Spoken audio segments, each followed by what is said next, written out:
على رسول الله وعلى آله وأصحابه ومواله وعلى آله وأصحابه ومواله أما بعد. Sekedar untuk mereview ulang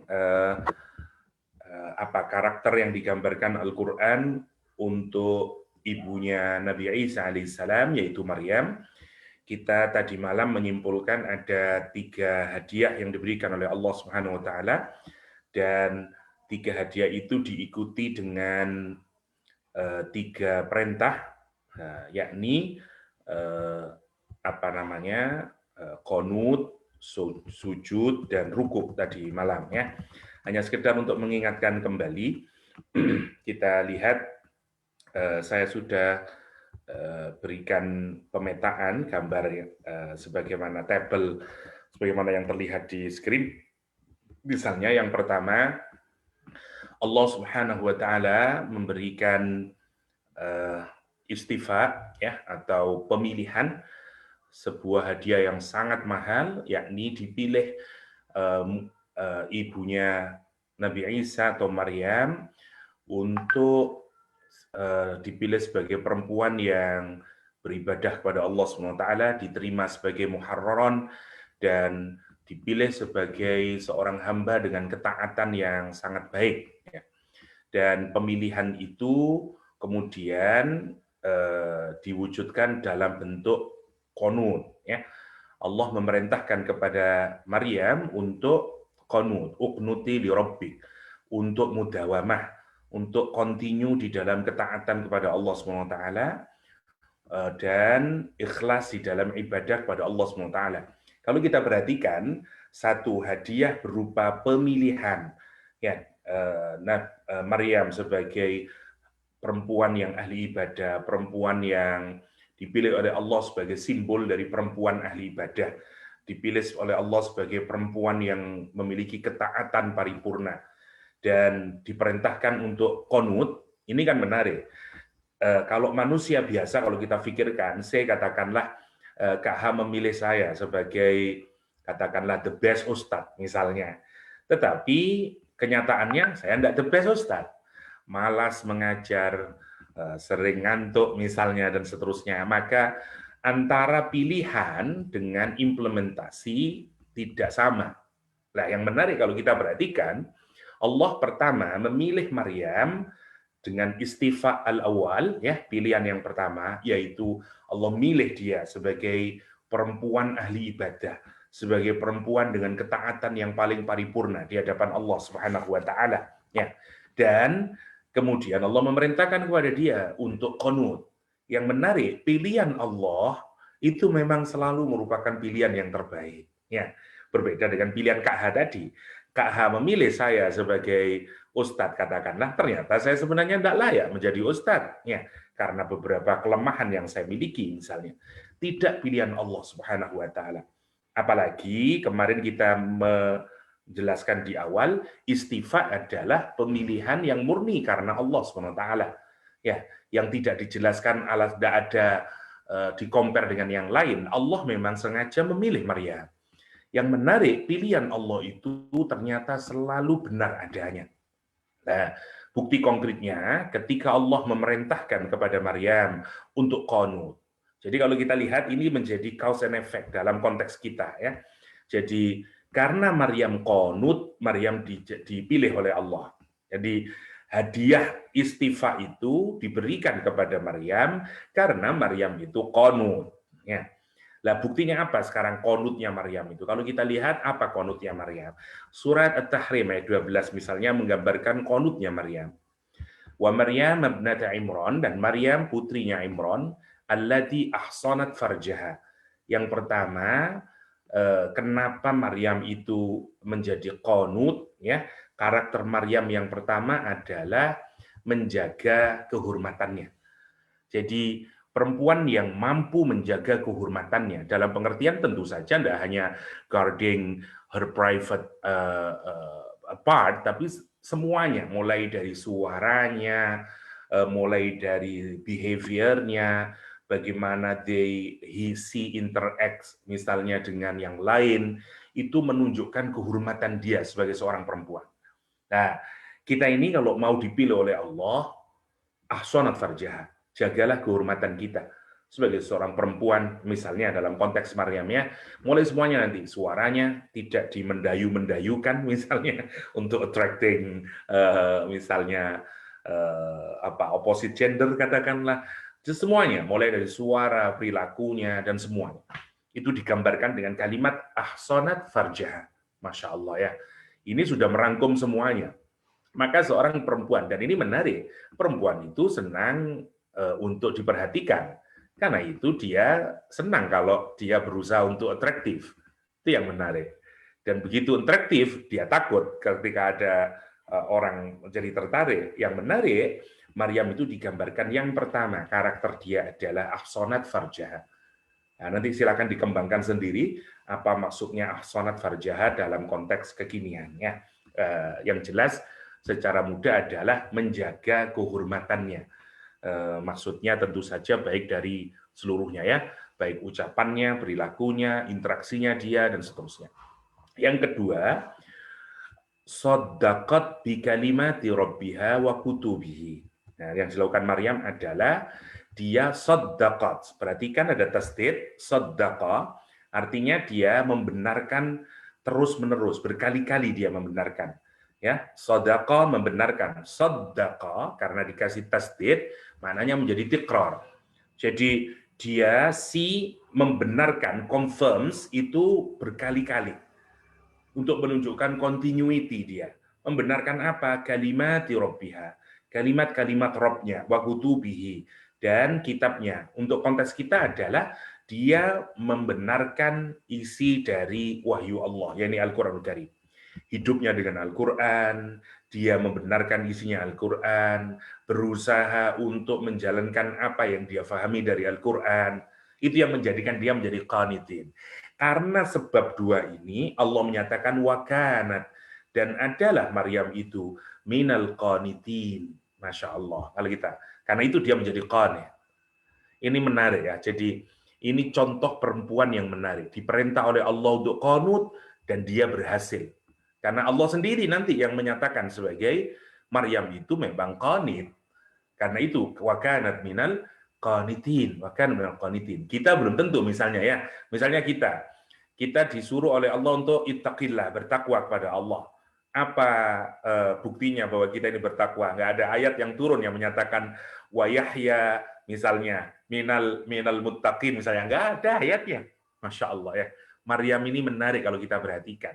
Karena itu menarik kalau kita lihat secara mundur, Allah memerintahkan dia qanut dan dia menjalankan kehidupannya pribadinya menjadi qanit, dan karena itu dia layak mendapatkan pilihan dari Allah. Dia dipilih, dia selected and opted by Allah Subhanahu wa taala himself. Itu yang menarik. Jadi kalau kita lihat dari At-Tahrim, bagaimana kita menjadi qanut? Yang pertama, jaga kehormatan. Ya, dari apa? Karena ini terutama khusus untuk perempuan, ini penting dia untuk menjaga, mulai dari cara dia berbicara, cara dia berinteraksi dengan lawan jenis, cara dia bersosialisasi, cara dia melakukan interaksi dalam kehidupan sosial, ya, di mana dia tetap mampu menjaga kehormatannya, ya, dan seterusnya. Yang kedua, dia shaddaqat bi kalimati rabbiha. Dia membenarkan apa yang ada di dalam kitab sucinya. Nah, kalau itu yang dilakukan, dia berusaha hidup dengan kitab sucinya. Dia akan menjadi qanitin. Karena kehebatan Maryam itulah, kalau kita perhatikan, Maryam itu juga disebut dengan siddiqah. Ya. Siddiqah wa ummuhu siddiqah di dalam Al-Quranul Karim. Ini penjelasannya sebenarnya juga berkaitan dengan para ulama mengaitkan misalnya ketika Allah nanti melalui malaikat Jibril menyatakan bahwa Maryam akan memiliki seorang anak, Maryam cukup bertanya karena menurut logika manusia saat itu orang memiliki anak tentulah harus memiliki suami, disentuh oleh laki-laki. Maka kata dia, bagaimana saya memiliki anak? Walam yamsasni bashar. Sementara saya tidak pernah disentuh oleh seorang laki-laki. Atau saya ini bukan seorang pelacur. Ya, saya bukan seorang pelacur, kata Maryam. Walam aku baghiyah, dan saya bukan seorang baghiyah. Saya tidak disentuh dan saya tidak menyentuhkan diri saya. Jadi bagaimana saya memiliki seorang anak? Nanti malaikat Jibril menyatakan, enggak, Allah yang menentukan. Nah, begitu sudah dinyatakan Allah, Maryam tidak menyatakan sebagaimana Nabi Zakaria. Nabi Zakaria berkata kepada Allah SWT, ya Allah, beri saya tanda, ya, kalau saya ini akan memiliki anak, ya, agar menjadi apa? Menjadi marem, menjadi tumak ninah hatinya. Kalau Nabi Zakaria dia meminta, ya, kata Maria, kata Nabi Zakaria, apa namanya? Apa ayahnya atau tandanya? Baru nanti Allah menyatakan ayatuka allatukan liman nas salayalin, ya, 3 hari tidak bisa illa ramzah, kecuali bicara dengan gesture saja. Sementara Maryam dia langsung accepted, karena itu Maryam disebut dengan siddiqah. Nah, siddiqah di sini sebenarnya juga berkaitan dengan shaddaqat bi kalimati rabbiha. Jadi, once Allah sudah menyatakan A, sifat Maryam adalah dia sami'na wa ta'na. Itu maksudnya. Karena itu Maryam disebut dengan siddiqah. Siddiqah. Jadi dia disebut dengan muhsanat, ya. Muhsan, dia menjaga, ya. Dia apa namanya? Orang yang menjaga kehormatannya. Yang kedua dia siddiqah. Dia membenarkan kalimat dari Rabb-nya, dia membenarkan kitab sucinya. Nah, itu yang dimaksud dengan wa ummuhu siddiqah. Jadi karakter Maryam adalah kalau sudah ada perintah Allah, kalau sudah Al-Quran menyatakan A, dia sami'na wa ta'na. Itu karakternya Maryam sehingga menjadi qanut. Dan setelah jadi qanut, dia mendapatkan istifaul awal. Istifaul awal. Ya, itu yang pertama. Ini saya taruh di sini aja lah, lebih tepatnya ini. Jangan ditaruh di... Oke. Saya taruh di sini yang ini.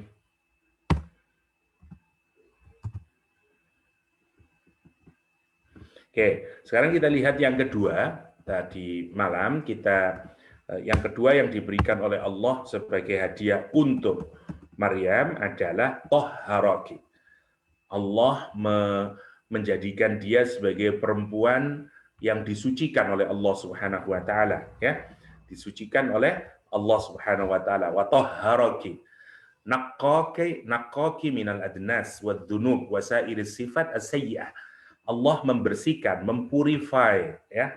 Mempurify siapa? Maryam dari seluruh adnas. Ya, dari kekotoran baik zahir dan batin. Kekotoran zahir berarti haid. Karena itu Maryam tidak haid. Sebagaimana Fatimah juga tidak mengalami haid, menstruasi. Aisyah juga tidak mengalami menstruasi. Waqilah, Maryam juga tidak mengalami menstruasi. Karena itu Maryam bisa terus-menerus di dalam mihrabnya beribadah terus. Ya, itu salah satu, itu untuk menunjukkan juga berarti ada yang berbeda dalam struktur tubuhnya Maryam. Wah, nanti bahkan para ulama tafsir itu menarik menjelaskan bagaimana mungkin Maryam memiliki seorang anak. Nanti menarik, ya, dijelaskan dari aspek tubuh. Nanti kita jelaskan. Yang dikutip oleh Imam Qurtubi, kita lanjutkan dulu. Jadi dipurify dari seluruh kejelekan atau hal kekotoran zahir, ya. Mulai dari kotoran sampai ke haid. Yang kedua wadzunub. Tetapi tentu saja, ya, bukan berarti menstruasi itu merupakan kekotoran, enggak, tapi bukan berarti itu kejelekan, sama sekali tidak. Ini hanya untuk, memang Maryam dibikin spesial oleh Allah SWT. Dia tidak mengalami semuanya itu. Wadzunub, dan dia dijauhkan dari dosa. Wasairis sifat as-sayyi'ah, dan berbagai karakter yang jelek. Namanya tohharaki. Tohharaki. Jadi dia diproteksi oleh Allah Subhanahu wa taala, ya, dari kekotoran zahir dan batin. Oke. Jadi yang pertama istifa, dia dipilih sebagai figur perempuan abidah, ahli ibadah dan ahli taat. Yang kedua, dia disucikan oleh Allah Subhanahu wa taala. Dia dipurified oleh Allah zahiran wa batinan. Oke. Lah, orang itu untuk bisa suci, ya, zahir batin, caranya adalah sujud. Nah, itu yang menarik. Ya. Jadi kalau kita kepingin istifa al-awwal, caranya adalah qunut. Tapi kalau kita ingin disucikan zahir dan batin, caranya adalah sujud. Caranya buang egoisme kita, buang keangkuhan kita, buang semua selfishness itu. Dan kemudian tunjukkan bahwa kita ini benar-benar sujud kepada Allah SWT, khudu' tadarru' di hadapan Allah SWT, hina di hadapan Allah SWT. Maka secara logika kita bisa mikir, orang yang sujud berarti dia hilang seluruh kejelekan karakter dirinya. Ya dah? Keangkuhannya hilang, kesombongannya hilang, semua sifat-sifat sayyi'ah hilang. Dosanya juga akan hilang. Kenapa? Karena diampuni oleh Allah. Karena dia menunjukkan kehinaannya di hadapan dia. Nah, begitu juga impact-nya kemudian kalau yang batin itu sudah berubah, zahirnya pun juga akan disucikan oleh Allah Subhanahu wa taala. Karena itu ini tidak bisa dirubah. Istifa al-awwal itu caranya qunut, kalau tadhir ya pensucian Allah toharohnya itu caranya adalah sujud. Maka kalau kita ingin tadhir, perbanyak sujud. Baik secara fisik dan secara ruhani. Sujudlah dengan kesadaran fisik kita sujud, tapi pikiran kita, ruhani kita, itu juga benar-benar sujud kepada Allah. Menyatakan diri sebagai rendah ya di hadapan Allah SWT.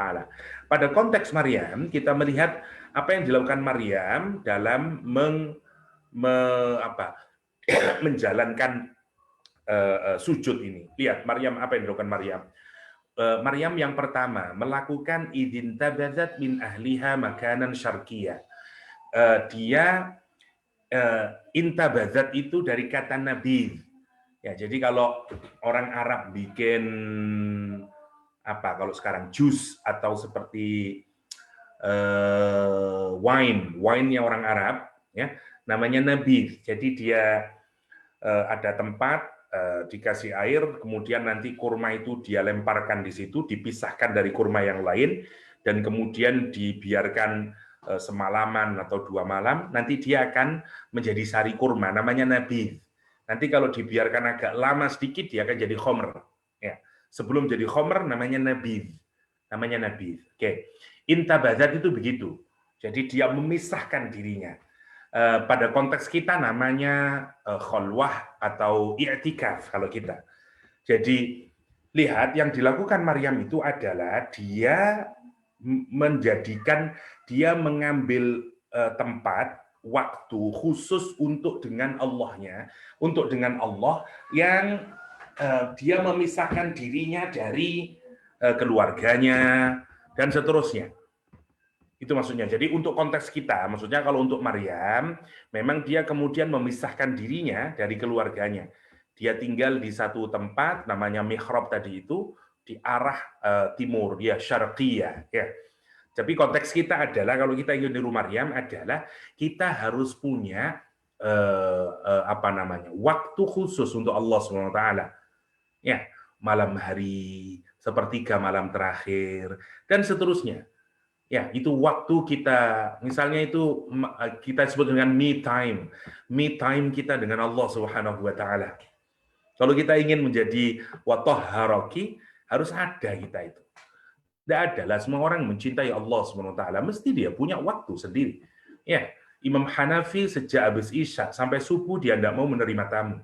Karena kata dia, that's my exclusive time with Allah Subhanahu wa taala.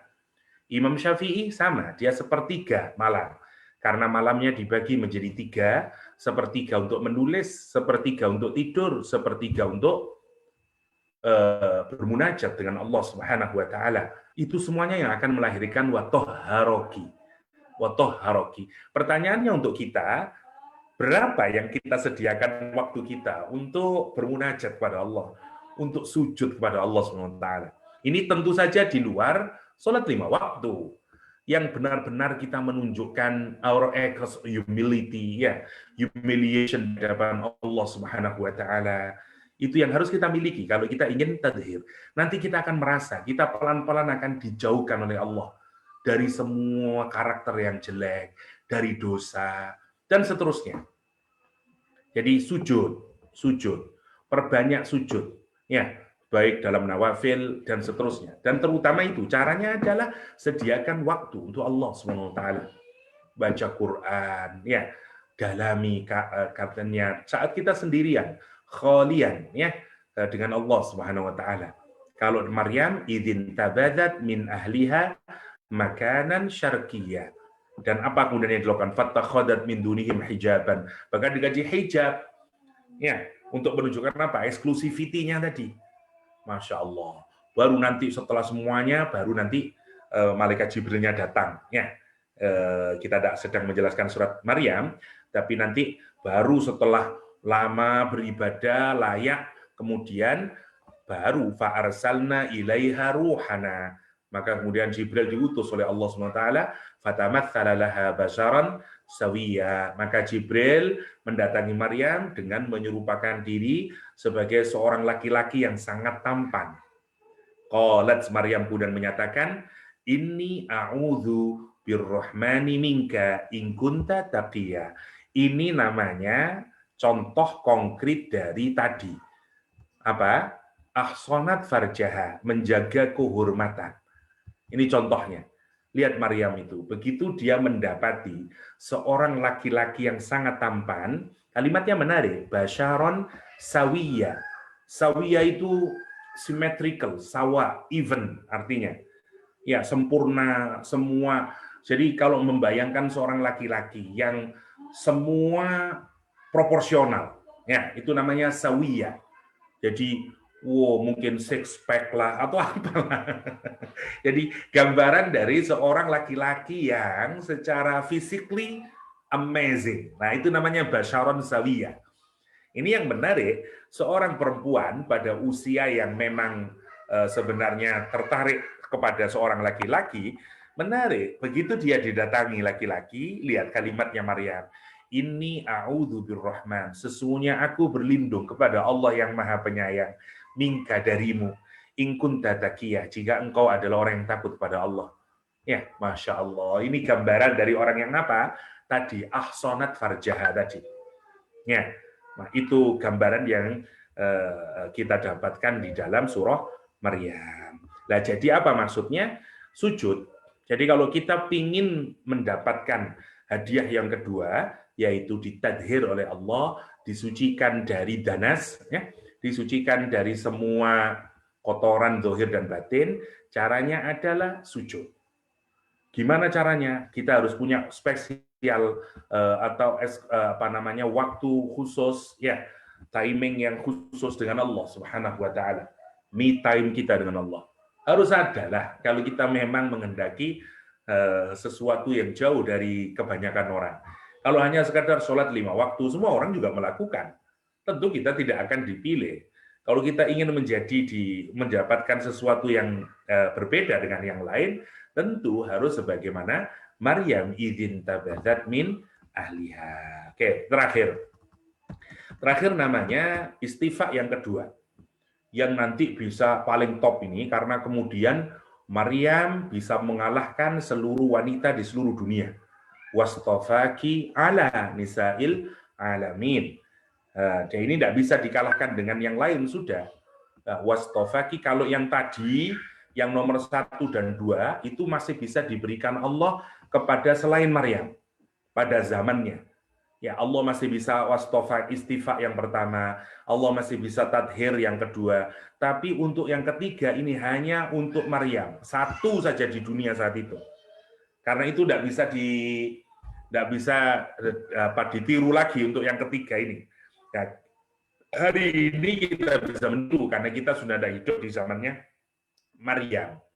Jadi ini istifa yang paling terbesar. Karena itu ditambahi kata ala, seperti yang semalam kita jelaskan. Meskipun saya sambil ngantuk-ngantuk, semoga benar penjelasan saya semalam. Jadi dipilih atas, maksudnya mengalahkan. Sehingga tidak ada lagi orang yang bisa memenangkan. Itu istifa yang kedua. Caranya apa? Ruku. Oh, kalau kita ingin menang, satu, khusyuk, rukuk kita kepada Allah SWT, tapi juga tidak boleh sendiri. Kita harus bersama dengan orang-orang yang lain. Harus ada sosial kesolehan sosialnya, itu maksudnya. Ya, jadi tidak bisa sendiri sekarang, tidak bisa sendiri. Kalau kita mau jadi orang top, tidak bisa hanya soleh sendiri. Sujud, sudah sujud, konut tidak cukup. Konut sujud penting, tapi harus kemudian kita membangun kesolehan bersama-sama. Kita harus punya kontribusi secara sosial. Ya, harus membuat orang juga rukuk bersama-sama. Karena rukuk itu gambaran dari khusyuknya orang, ketundukan orang kepada Allah SWT. Jadi kalau kita pingin yang kedua itu adalah apa kontribusi kita untuk menabung kesolehan, ya, termasuk secara sosial. Maka kalau kita pikirkan itu yang dilakukan oleh orang-orang soleh. Jadi kesolehan yang benar adalah ketika dia punya kontribusi secara sosial. Itu yang ketiga. Karena itu lihat, Allah Subhanahu wa taala menyatakan di surat Mukmin, kami jadikan anaknya Maryam dan Maryam sendiri apa? Ayatan, tanda kekuasaan Allah. Masya Allah ya. Tanda kekuasaan Allah.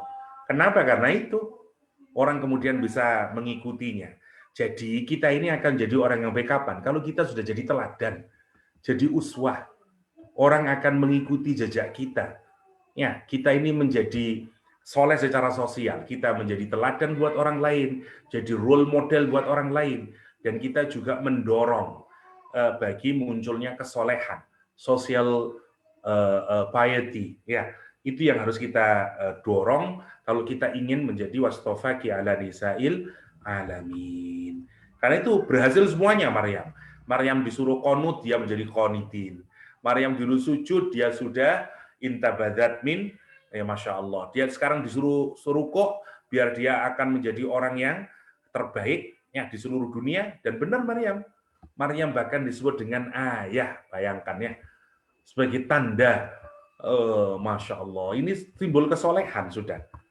Apalagi Allah hadis menyatakan bahwa perempuan yang sempurna itu adalah Asia, Maryam, ya, Aisyah dan seterusnya ya, sebagaimana yang kemarin kita diskusikan. Bahkan Maryam itu termasuk salah satu orang yang nanti masuk surga paling awal karena hebatnya itu. Rasulullah SAW menyatakan, "Lau aqsamtu," kalau aku bersumpah, "la barartu," ya pasti akan terlaksana. La yadkhulul jannah, tidak akan masuk surga qabla sabiqi ummati illa bid'ata asra rajulan. Ya, tidak akan masuk surga mendahuluiku kecuali beberapa saja nanti yang masuk surga setelah Rasulullah. Siapa itu? Nabi Ibrahim, Ismail, Ishak, Yakub dan keluar keturunannya mereka, Musa, Isa dan Maryam ibnatu Imran. Itu reviewnya ternyata agak lama kah? Oke, sekarang kita masuk ke materi kita. Kita masuk di ayat yang ke 45 berarti.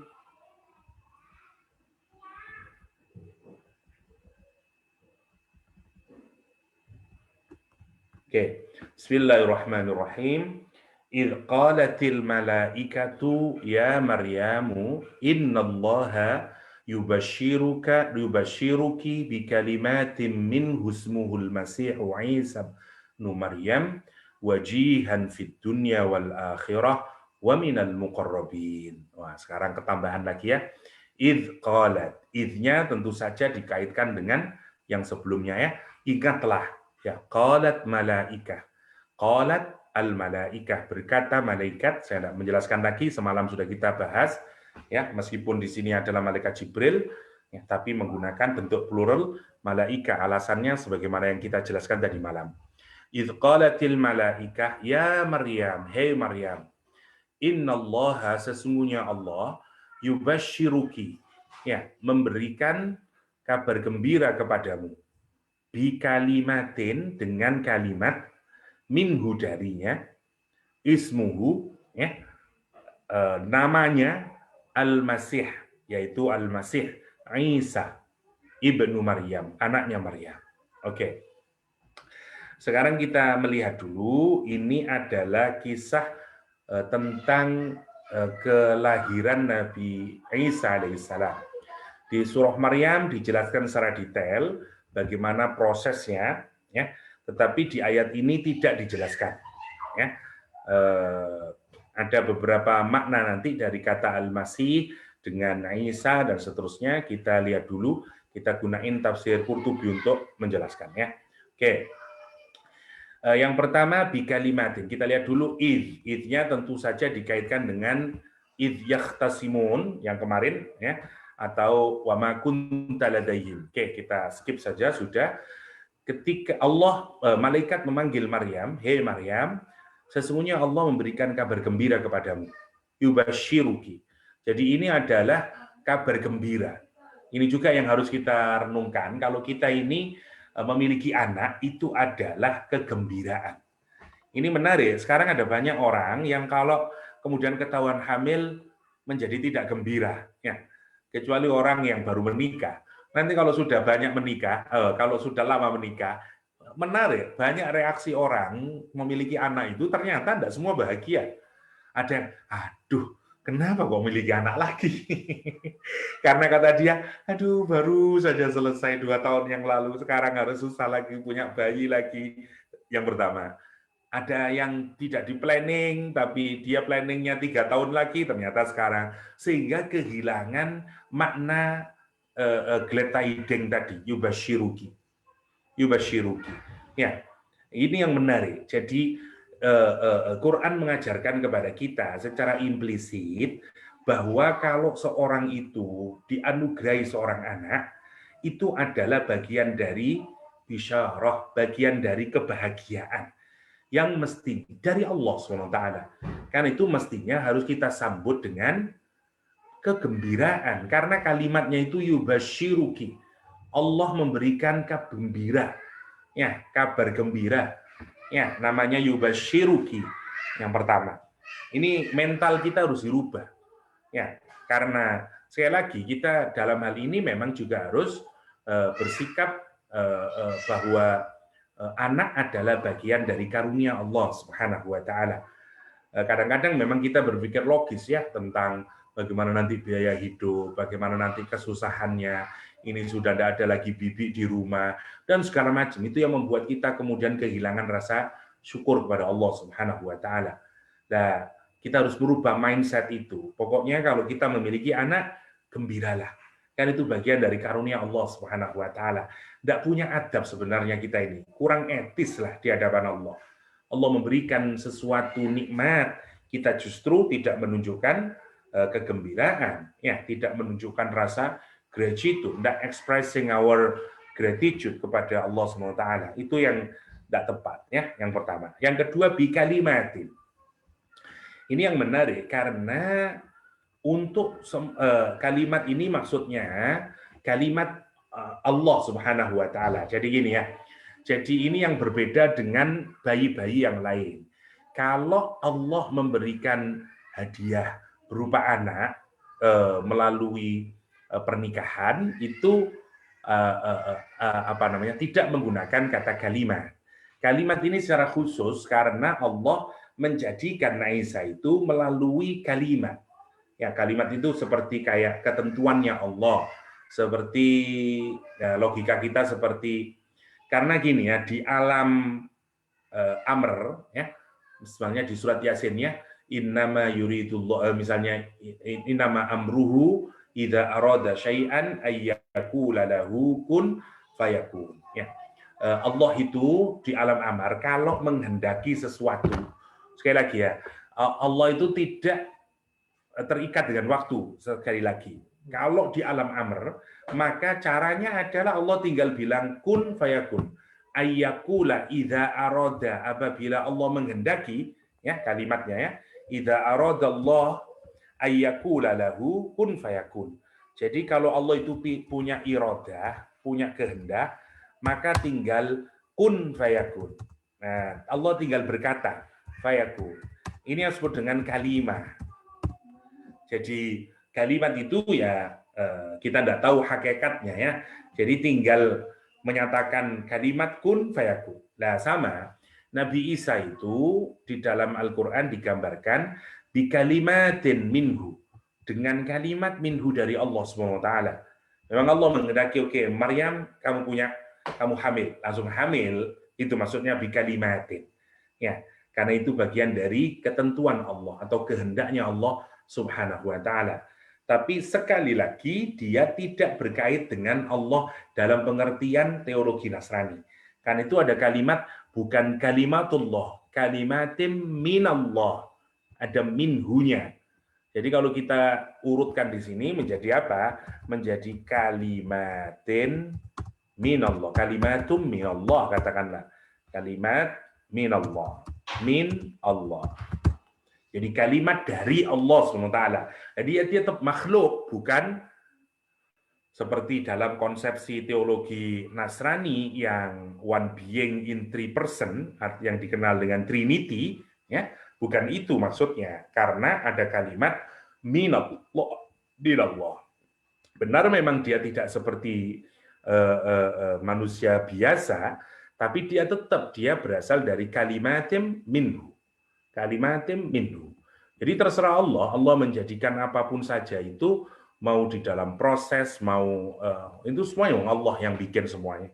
Itu namanya bikalimatim minhu. Ismuhu yang menarik kalau kita perhatikan dulu, kata ismu ini menarik, domir hu ini sebenarnya kembalinya ke kalimat. Ya. Kalimat ini bentuknya mu'annas, perempuan.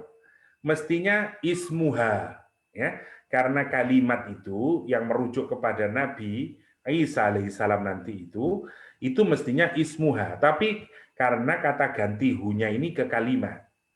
Tetapi yang menarik kalau dibikin ha, indikasinya nanti berarti anaknya perempuan.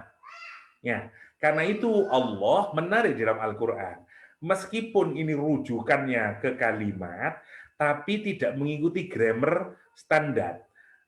Mestinya ha tapi diganti hu oleh Allah SWT untuk menunjukkan bahwa bayi atau anak nanti yang akan dikandung oleh Maryam adalah anak laki-laki.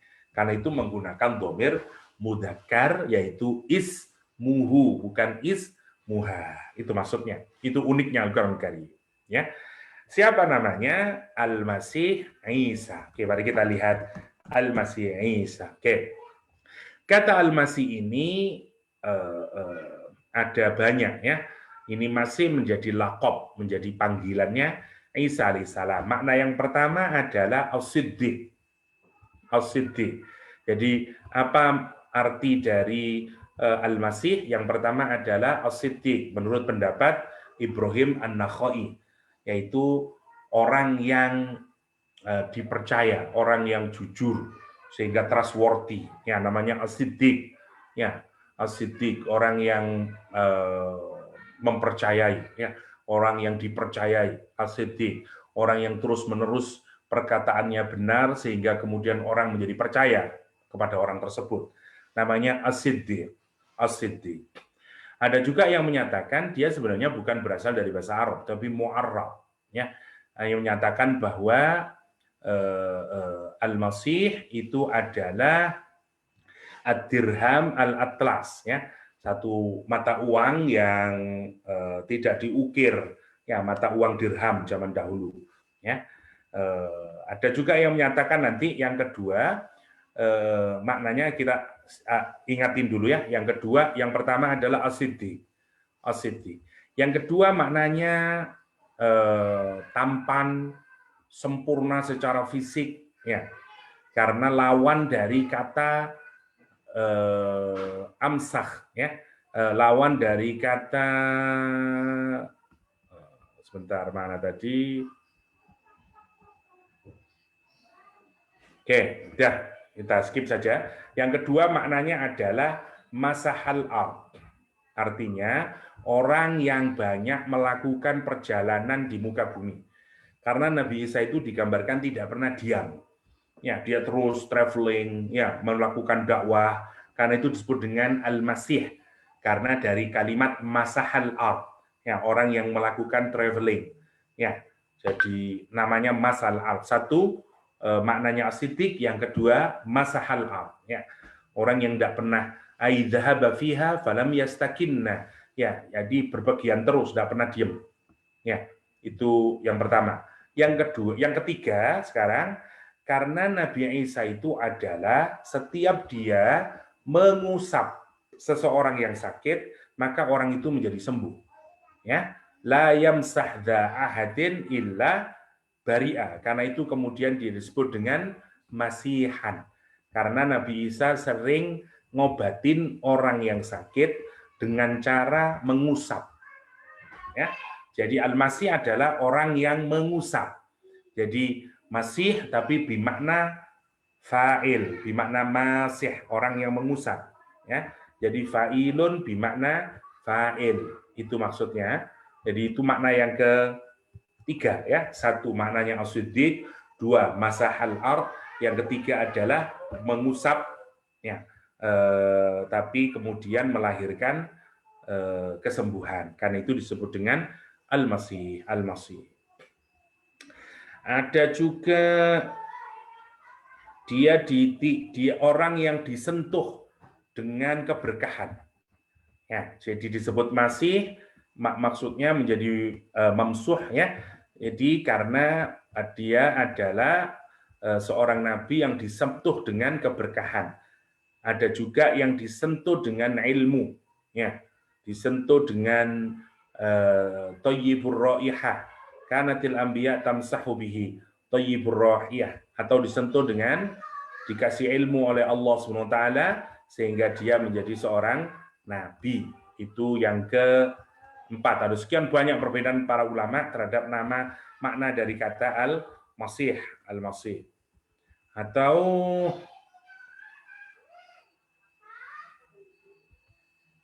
karena dia disentuh dengan kesucian, dibebaskan dari dosa. Ada sekian maknanya ya, banyak banget maknanya.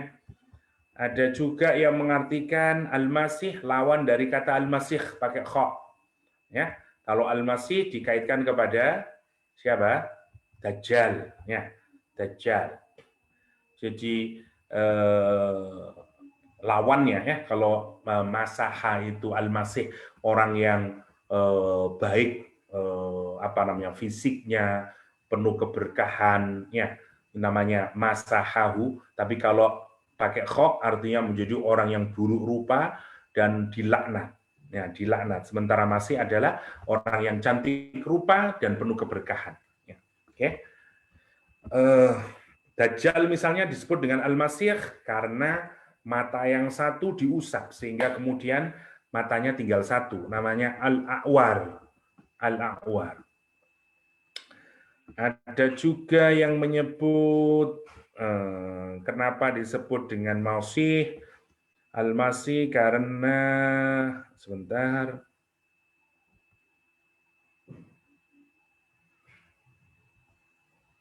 Fahuwa fa'il bimakna Dajjal bin Maryam mamsuh. Oke, tidak ada sudah. Apalagi Sayyid Harun ilal Haram, tidak ada itu cerita tentang Malik Dajjal. Tidak penting kita bahas untuk hari ini, tidak perlu. Terus Inal Masih Ismul Isa Gharu Mustaq, ada juga yang menyatakan Masih dan Isa itu bukan isim alam, jadi Allah memberikan namanya seperti itu, sudah, karena itu tidak bisa ditasrif ya. Itu maknanya, beberapa makna yang dikaitkan dengan nama Al-Masih, nama Al-Masih ya. Oke. Kalau mau disimpulkan jadi gini, oke, kita lihat dulu ya. Al-Masih atau kalau di barat disebut dengan Mesiah, biasa diartikan dengan juru selamat, the savior, ya, al-masih. Ini al-masih untuk nama Nabi Isa alaihissalam. Oke. Itu maknanya ada beberapa. Satu, maknanya adalah as-siddiq. Ya. Maknanya adalah as-siddiq. As-siddiq. Oke, maknanya. Jadi orang yang dipercaya, orang yang selalu berkata benar, dan karena itu dipercaya. Yang kedua adalah orang yang disentuh, atau yang disentuh dengan keberkahan, dengan ilmu, dengan kesucian. Itu maksudnya. Keberkahan, oke, keberkahan, ilmu, kesucian. Yang kedua. Yang ketiga, berkatan, keberkahan. Oke. Yang ketiga, maknanya adalah orang yang berjalan atau di muka bumi. Maksudnya terus-menerus melakukan berjalan, yang banyak melakukan perjalanan, yang banyak berjalan di muka bumi. Ya, maksudnya traveling dalam dakwah maksudnya. Oke, dalam dakwah. Oke. Yang keempat adalah orang yang mengusap atau menyembuhkan orang yang sakit.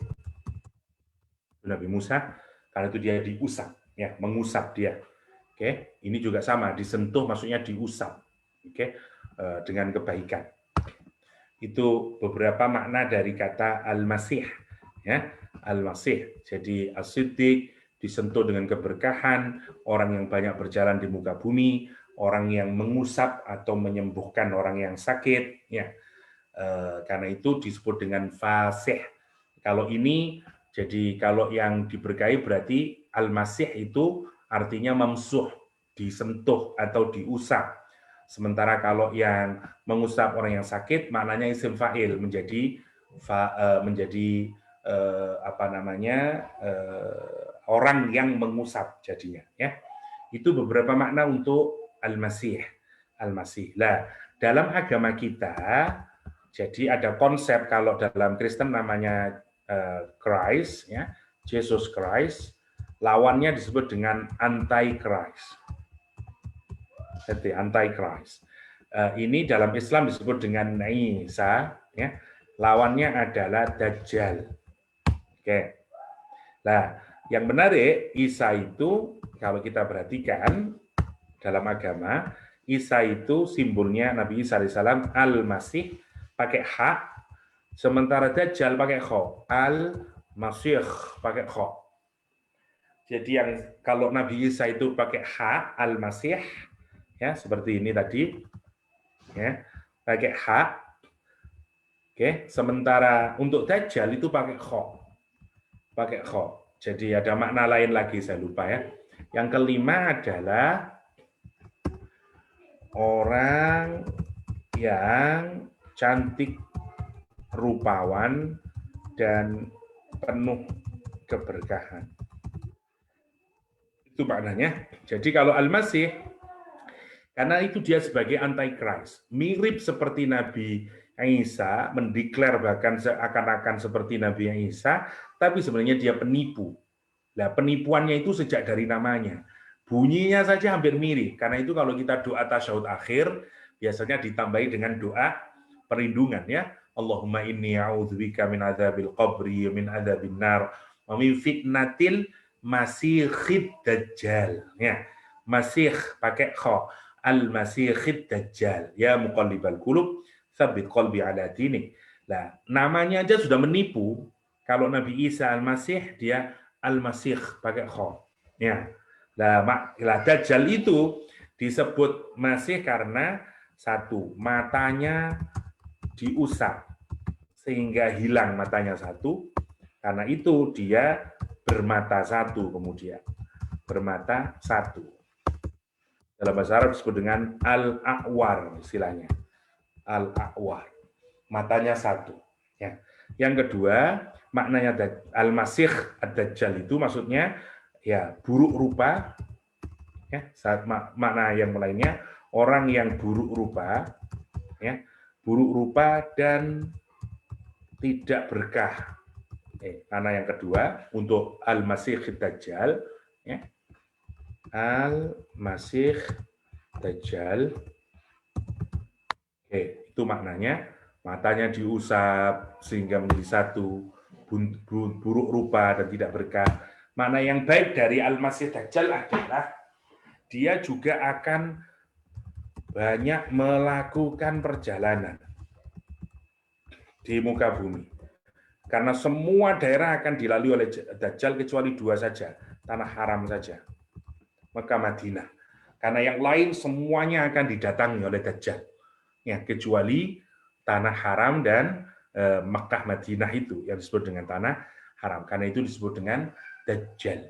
Dajjal. Sebagaimana hadis tadi itu ya, yang enggak saya baca, itu untuk menunjukkan bagaimana Dajjal nanti turun dan seterusnya. Berkenaan dengan Nabi Isa alaihi salam. Ya, coba kita lihat ya, misalnya Rasulullah Shallallahu Alaihi Wasallam menyatakan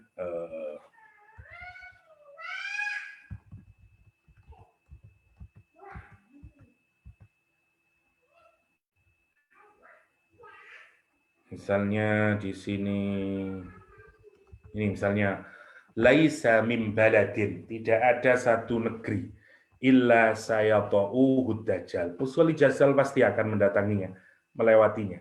Illa Makkah wal Madinah, kecuali Mekah dan Madinah. Ya, ada juga yang menyatakan Ka'bah dan Baitul Maqdis. Ada juga menyatakan Masjid Tursina. Ya, wallahu a'lam. Nah, nanti Dajjal itu akan muncul di nanti ya, ketika Nabi Isa muncul sebagaimana dalam hadis Sahih Muslim, fabaina huwa kadzalik itba'asallahu al-masih ibn Maryam. Nanti Nabi Isa itu akan dibangkitkan oleh Allah Subhanahu wa taala, fayanzil, nanti Nabi Musa akan turun ya, indal manaratil baydha, di manarah putih, White House ya. Di manara putih berada di Damaskus sisi timur ya. Baina mahrudatain wadi'an kaffai ala ajnihatihi ila akhirih ya. Nanti akan turun dan kemudian apa namanya, akan mengejar siapa? Dajjal ya, dan nanti akan Dajjal ditemui di namanya pintu Lut ya, pintu Lut dan bibabi Luddin, dan nanti fayaqtuluhu, maka kemudian Dajjal bisa dibunuh ya. Itu kisahnya, tapi tidak terlalu penting buat konteks kita. Jadi itu namanya Al-Masih ya. Nah, Isa sendiri sama, Isa sendiri juga isim alam yang sama seperti Moses dari bahasa Ibrani atau dari bahasa Kipti yang kita tidak tahu karena itu berupa isim alam. Ya, oke. Allah Subhanahu wa taala kemudian di ayat ini setelah menjelaskan bahwa Allah Subhanahu wa taala memberikan kabar gembira kepada Maryam ya, bahwa dia akan memiliki seorang anak laki-laki namanya Al-Masihu Isa ibnu Maryam. Perhatikan kalimatnya. Di dalam Al-Quran, setiap ada kata Isa selalu diembel-embeli dengan ibnu Maryam. Anaknya Maryam, anaknya Maryam. Untuk apa sih konsisten Islam Al-Quran itu? Setiap ada kata Isa dikasih ibnu Maryam, Isa ibnu Maryam, dan itu tidak yang lain. Misalnya Maryam tidak pernah, Maryam misalnya ibnu siapa, Imron, tidak ada. Maryam ya Maryam. Ya, tetapi untuk Isa itu selalu Isa ibnu Maryam, Isa ibnu Maryam. Kenapa? Karena jangan sampai di otak kita itu muncul pikiran Isa anaknya Allah. Kan itu dalam Al-Quran, Isa ibnu Maryam, Isa ibnu Maryam. Nah, Allah kemudian setelah memberikan kabar gembira, satu, karakternya Nabi Isa itu berarti kalimat, yang kedua Al-Masih, sekarang karakter yang ketiga, wajihan fid dunya wal akhirah, yang keempat waminal muqarrabin. Ini semuanya adalah karakter-karakter yang Allah berikan kepada Nabi Isa alaihissalam. Masya Allah ya.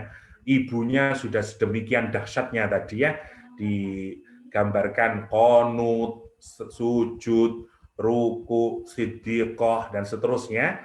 Sekarang kita diantarkan kepada karakternya Nabi Isa alaihissalam. Karakter Isa, oke, ya, alaihissalam. Yang pertama adalah kalimatin minhu. Kalimatin minhu. Oke, yang pertama.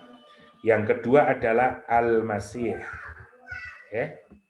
Ini semuanya adalah karakternya yang nanti harus dipelajari. Ini karena ibunya kayak begitu, maka karakter Isa digambarkan seperti ini ya. Terus wajihan.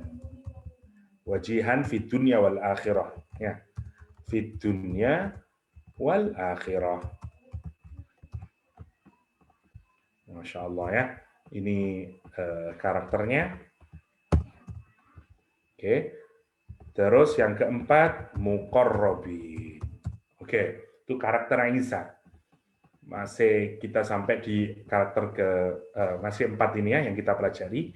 Jadi satu kalimat minhu kita paham ya.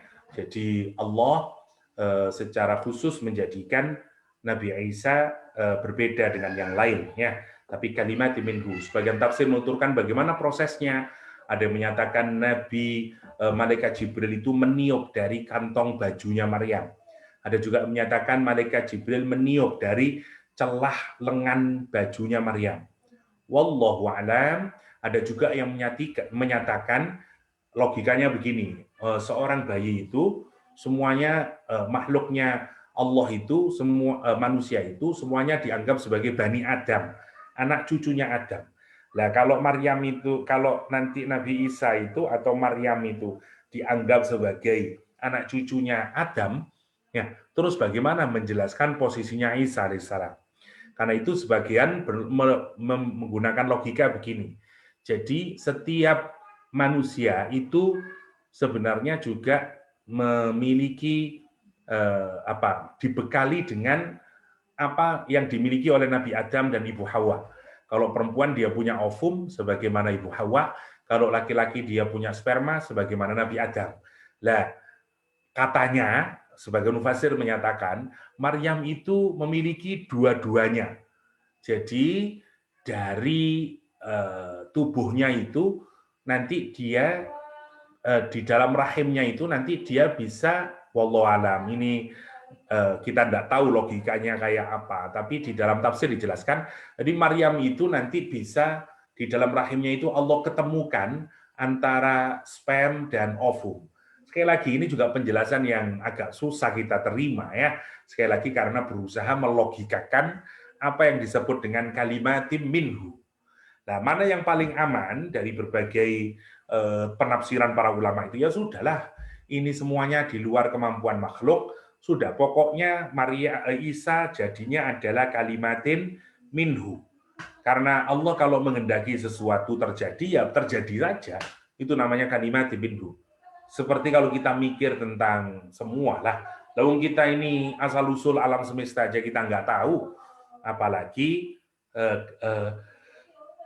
seperti Nabi Isa alaihissalam dan sekian banyak, ada sekian banyak makhluk yang kita nggak tahu bagaimana ceritanya ya, sebagaimana bakteri, virus kita mengetahui baru belakangan, kenapa kok tiba-tiba ada. Nah itu untuk menunjukkan Allah kuasa untuk melakukan apapun saja, termasuk menjadikan Isa melalui kalimatim minhu. Yang kedua maknanya al-masih, yang ketiga namanya wajihan. Ya, sifatnya Nabi Isa itu adalah wajihan.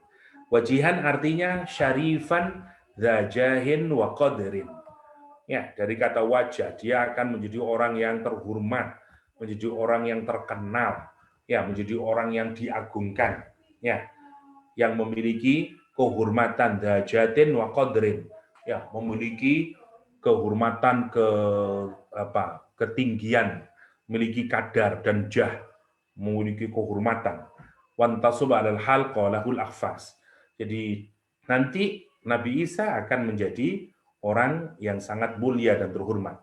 Bahkan saking mulianya, bahkan sebagian pengikutnya menuhankan dia. Dan kalau kita lihat sampai detik hari ini memang wajihan fi dunia wal akhirah. Ya, sampai detik hari ini agama yang paling terbesar adalah yang menjadikan Nabi Isa menjadi nabi. Itu bagian dari wajihan fi dunia wal akhirah. Kehormatan. Ya, meskipun kehormatannya kebablasan sampai dituhankan. Ya, itu namanya wajihan dari kata wajah. Wajah itu kan kelihatan. Jadi orang kalau tasyrif, kalau dia mati karena memiliki jah, memiliki kehormatan diri, memiliki kadar, ya, kehormatan di dalam masyarakat namanya wajihan. Wajihan. Oke. Yang terakhir, wa minal muqarrabin. Dia juga termasuk muqarrabin, termasuk orang yang dekat kepada Allah SWT, orang yang terus-menerus didekatkan kepada Allah Subhanahu wa taala. Jadi muqarrab, ya, terus-menerus didekatkan kepada Allah Subhanahu wa taala. Kita sebenarnya sudah pernah bahas muqarrabin waktu kita dulu bahas al-waqiah ya, ketika menjadi as-sabiqun as-sabiqun ulaikal muqarrabun. Ya, orang yang didekatkan kepada Allah secara terus-menerus. Jadi itu karakternya Nabi Isa alaihissalam yang kita dapati di ayat yang ke-46. Di ayat yang ke-46 ini, Nabi Isa 45 maksud saya, digambarkan dengan karakter satu, kalimat minhu, dua al-masih, tiga wajihan fid dunya wal akhirah, yang keempat muqarrabin. Yang paling menarik ya dari semuanya itu adalah wajihan fid dunya wal akhirah. Hari ini ada banyak orang yang hanya memiliki salah satunya. Misalnya wajihannya di dunia, para artis, entertainer, ya, political leaders, itu wajihan di dunia, terkenal dia. Tapi boleh jadi di langit tidak ada orang yang kenal sama dia. Para malaikat tidak ada yang kenal sama dia, karena tidak ada kebaikan yang naik ke langit sana, sehingga tidak terkenal dia di penduduk langit. Nah, Nabi Isa itu menarik, dia terkenal, dia menjadi tersohor, dia terhormat di mana? Di dunia dan di akhirat. Masya Allah. Ini apa namanya kehebatan Nabi Isa alaihissalam. Nabi Isa alaihissalam sebagai figur yang sangat mengagumkan, ya, figur yang sangat mengagumkan karena kalimatin minhu al-masih wajihan dan muqarrabin. Kita masih belum masuk ya, ini baru ke karakternya yang dijelaskan oleh Allah tentang Nabi Isa alaihissalam. Satu ayat lagi kita lanjutkan. Allah SWT kemudian masih mengungkapkan karakternya Nabi Isa alaihissalam, wa yukallimun nasa fil mahdi wa kahlan wa minas salihin, wa minas salihin. Dua lagi karakternya, wa yukallimun nasa fil mahdi wa kahlan. Oke. Jadi masih dua lagi karakternya sampai di ayat yang ke-45. Yang kelima karakternya adalah yukallimun nas fil mahdi wa kahla. Oke. Yang kelima wa yukallimun nas fil mahdi wa kahla minas salihin, ya. Jadi yang terakhir adalah masuk dalam kelompok orang-orang yang saleh. Oke. Kita lihat sekarang makna dari wa yukallimun nas, ya. Wa yukallimun nas. Dan Nabi Isa itu diberi kemampuan oleh Allah untuk bisa berbicara dengan manusia di mana fil mahdi, saat ia masih dalam gendongan, ya. Wa kahla, dan saat dia nanti dewasa. Kahl adalah usia antara 30 ke 50. Jadi usia di atas remaja tapi sebelum tua. Namanya kahla. Namanya kahla. Nah, ini nanti berbeda-beda para ulama, ya. Apa namanya? Apa yang dimaksud dengan wakahla? Kita lihat dulu ya. Wa yukallimun nasa fil mahdi. Jadi Nabi Isa itu diberi kemampuan oleh Allah untuk mampu berbicara saat beliau masih ada di dalam kandungan. Ya. Jadi madja'us sobi fi ridha'ihi, ya, tempat berbaringnya anak bayi saat dia menyusui, ya. Ya, itu namanya pangkuannya itu disebut dengan mahdi. Ya, mahdi. Atau tempat persiapan itu juga disebut dengan mahad, ya. Tempat kita melakukan persiapan. Seperti Al-Quran menggunakan kalimat fali anfusihim yamhadun, ya. Sementara kahl itu adalah yaitu antara umur antara 30-40 lah. Jadi di atas remaja tapi kemudian apa namanya di bawahnya orang yang sudah sepuh, ya. Jadi kira-kira misalnya ada menyatakan 33, itu disebut dengan al-kahlu, ya, usia 33. Oke, ada juga yang menyatakan nanti pembagiannya yang jauh lebih baik itu sebentar. Ada menyatakan usia 40. Ada juga yang menyatakan yuqalu lahu hadas ila sitta asyarata sana. Disebut dengan ya, jadi kalau usia 0 sampai usia 16 itu disebut dengan anak-anak ya. Nanti kemudian sampai dari 16 sampai usia 32 disebut dengan syabun, pemuda ya. Dari 32 maksudnya 33 ya, itu disebut dengan kahul ya. Itu kalau al-ahfaz, pembagiannya al-ahfaz.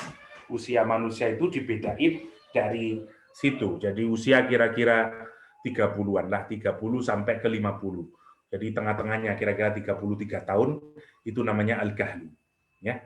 Apa kaitannya? Ini menarik. Jadi para ulama itu menyatakan Nabi Isa itu adalah nabi yang diberi kemampuan oleh Allah berbicara di waktu masih bayi. Nanti ada banyak bayi ya, ada 7 bayi yang oleh Allah diberikan kemampuan bisa berbicara saat dia masih dalam susuan atau saat dia masih dalam buayan ya, saat misalnya bayinya Jurej ya, bayi yang menjadi saksi dari Nabi Yusuf alaihissalam ya, ketika ditarik bajunya oleh Zulaikha ya, bayi Ibnu Jabbar, bayinya dan seterusnya ya, termasuk bayinya Nabi Isa alaihissalam, bayinya Masyito ya, ada 7 kalau saya tidak keliru ya, itu fil mahdi. Nah, Nabi Isa itu menyatakan kalimat yang diucapkan oleh Nabi Isa alaihissalam ketika masih kecil, ketika Maryam pulang ke kampungnya dengan menggendong anak, semua mencaci maki Maryam, dia akan menyatakan bagaimana kamu, hei saudaranya Harun, ya, kenapa kamu melakukan perbuatan yang bahkan orang tuamu itu loh, bukan orang-orang yang jelek, kira-kira begitulah. Ya, Nabi Maryam diam saja dan hanya menunjuk kepada si bayinya. Dan Allah memberikan mukjizatnya, Isa kecil itu mampu menyatakan inni abdullah, aku adalah hambanya Allah SWT. Nah, nanti wakahla itu maksudnya adalah sebagian tafsir menafsirkan nanti Nabi Isa alaihissalam akan turun dari langit, usianya kira-kira segitu, 33 tahun. Dan begitu turun nanti dari langit, ya tadi itu di dekat Menara Putih tadi itu ya, Manaratul Baydha tadi, dan Nabi Isa kemudian menyatakan kalimat yang sama, inni abdullah. Itu yang disebut dengan yukallimun nasa fil mahdi wa kahla. Ada lagi yang menafsirkan fil mahdi itu berbicara masa kecil, wa kahla maksudnya ketika Nabi Isa usia 33 ke atas itu sudah diangkat oleh Nabi oleh Allah untuk mulai berdakwah. Karena itu wa kahla itu maksudnya Nabi Musa alaihissalam mulai mendakwahkan risalahnya kepada manusia. Itu yang disebut dengan yukallimun nasa fil kahl. Fil kahl. Nah, wa minas shalihin, dan terakhir beliau Nabi Isa alaihissalam masuk kategori salihin, orang-orang yang saleh, yang akan memberikan islah, kebaikan bagi masyarakatnya. Jadi itu beberapa karakter yang digambarkan oleh Al-Qur'an tentang Nabi Isa alaihissalam. Di sini ada sekian banyak ya, saya tidak bacakan semuanya ya, kisah-kisah berkenaan dengan bayi-bayi yang diberikan kemampuan oleh Allah untuk bisa berbicara sewaktu masih dalam kandungan, sewaktu masih dalam buayan maksud saya.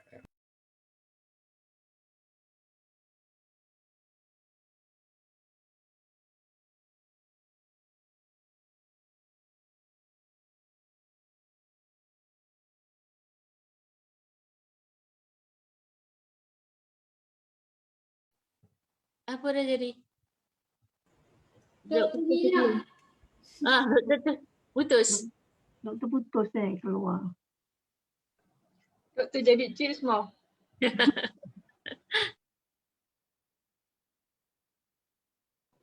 Hari ni ramai yang kerja ke? 13 orang je dalam ni.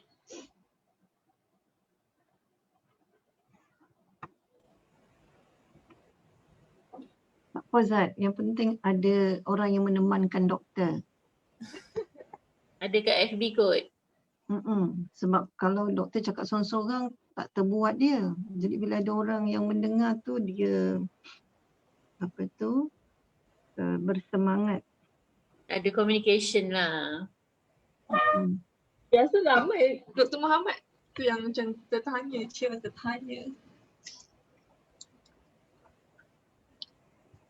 Masa tu internet doktor habis tak macam hari tu. InsyaAllah dia Zat live Zat. Ya Allah. Bye-bye.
Oh mute Okey, doktor kehabisan data. Jadi kita tamatkan sesi kita hari ini di sini.